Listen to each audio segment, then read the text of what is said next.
For decades, Sean Diddy Combs was the symbol of power, money, and motivation, a man who turned hustle into an empire.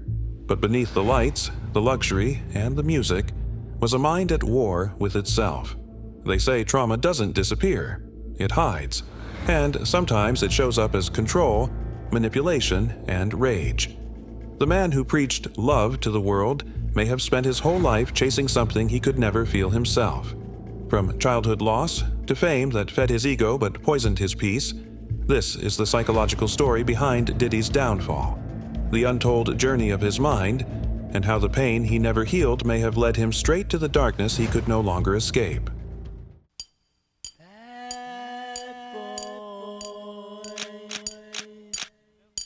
Come out and play.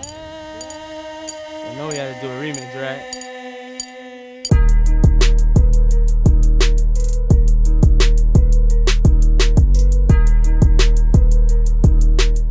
I am the fucking hardest hustler in the world. This is Savage Part 2. Don't tell me about shit. It's 2022 and I'm still a savage. Whatever I want, I get. Whatever I want, I fucking get. From the beginning, Diddy's life was marked by loss and chaos. His father, Melvin Combs, was murdered when Sean was just 3 years old. That single event changed everything. Psychologists often note that children who lose a parent so young can develop deep abandonment wounds, control issues, and a desperate need for validation.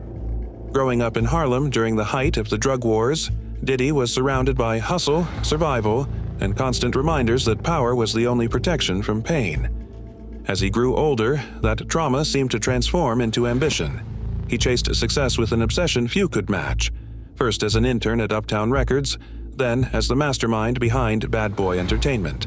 He didn't just want to win, he needed to dominate.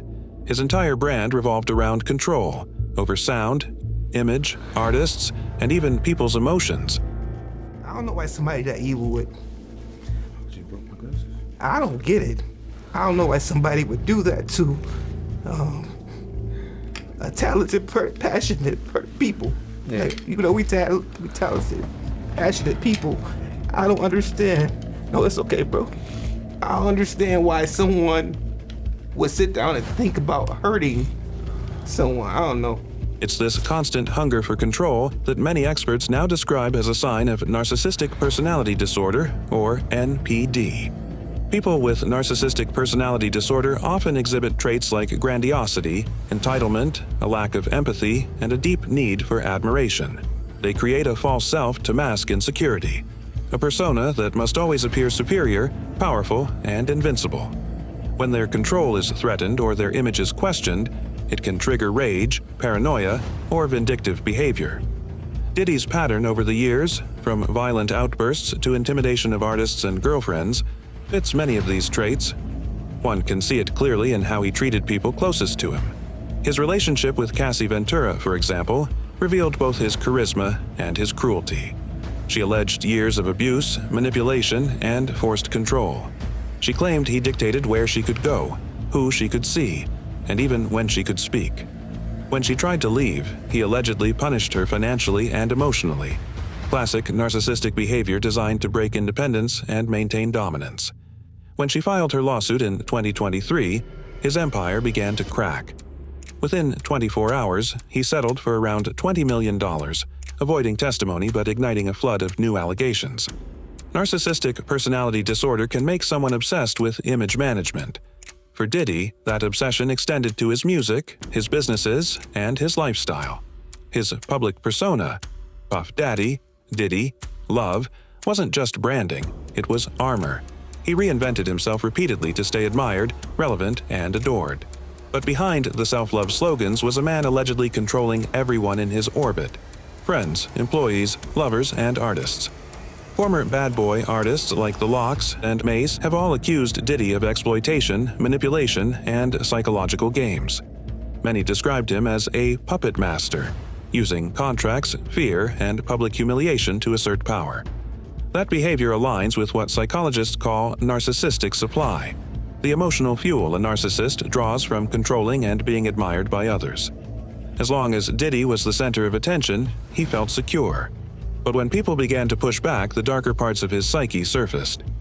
The death of the notorious B.I.G. in 1997 compounded everything. Diddy lost his closest friend and the foundation of his label. Instead of healing, he poured himself into excess: parties, alcohol, and nonstop work. Some psychologists believe this could have intensified both his narcissistic traits and underlying depression.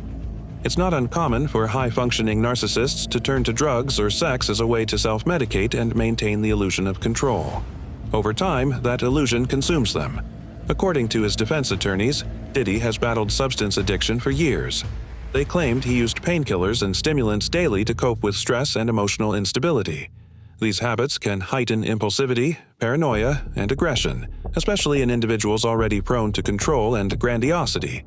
At trial, the defense even argued that his mental capacity may have been impaired by long-term substance use, blurring judgment and deepening his emotional volatility.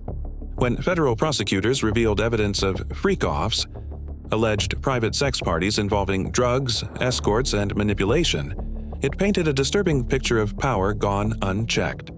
Witnesses described isolation, humiliation, and coercion. Prosecutors said these acts weren't about sex, but dominance and control, reinforcing a psychological cycle common in narcissistic abusers. They seek not intimacy but validation through power over others. Experts often describe a form of narcissistic rage, a sudden, explosive reaction when a narcissist feels their authority is challenged. Videos and allegations of Diddy's violent outbursts, including the 2016 assault on Cassie caught on camera, reveal that pattern vividly.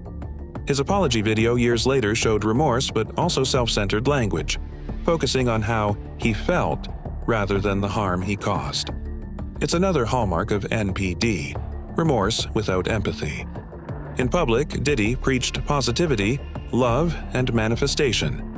In private, according to multiple lawsuits and testimonies, he displayed the opposite: fear, anger, and coercion. Narcissists often create idealized public identities while living double lives marked by secrecy and domination. The contrast between his love persona and the abuse allegations highlights that split perfectly. Music itself may have fed his disorder. Fame amplifies narcissism. Success validates entitlement. Every hit record, every applause, and every camera flash becomes reinforcement that the self is untouchable. But when that validation fades, when fans criticize, artists rebel, or partners leave, the narcissist's inner wounds resurface stronger than before. For Diddy, each loss or lawsuit became a personal insult, triggering retaliation. His relationships show consistent emotional cycles: idealization, control, abuse, and discard. Cassie endured it publicly. Others, from assistants to girlfriends, describe similar phases.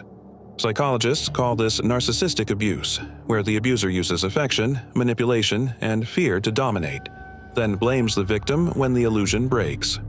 Over time, this behavior not only damages others but isolates the abuser in a world of paranoia and denial. Now in prison, Diddy faces the first true loss of control in his adult life. Reports claim he is depressed, withdrawn, and under daily psychological observation.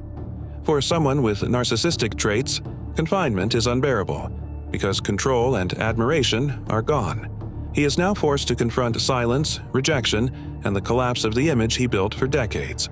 But even now, interviews and letters suggest he struggles with full accountability. That's common for individuals with narcissistic personality disorder. They rationalize actions, project blame, or see themselves as victims of misunderstanding. True recovery requires self-awareness and empathy, qualities narcissists often resist because it shatters their self-image. Diddy's story is more than a celebrity downfall. It's a psychological tragedy. It shows how untreated trauma, unchecked ego, and fame can evolve into pathology. The little boy who lost his father may have spent his whole life building walls to protect himself from ever feeling powerless again. But those same walls became his prison, long before the legal one. His mental health doesn't excuse the pain he caused, but it helps explain how someone could reach such extremes. The need for admiration became addiction. The fear of loss became control. The drive for success became domination. And when the applause faded, the man behind the myth was left with the one thing he could never control: himself. In the end, Sean Diddy Combs' greatest battle was never with the industry, the media, or the law. It was with the mirror. And when the reflection finally shattered, the world saw what was really there.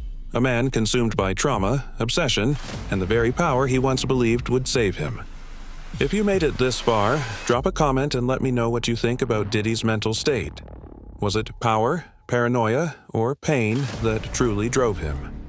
This is Viral Music TV, where we break down the mind behind the music. Don't forget to like, comment, and subscribe for more deep dive documentaries just like this one. Until next time, stay awake and stay aware.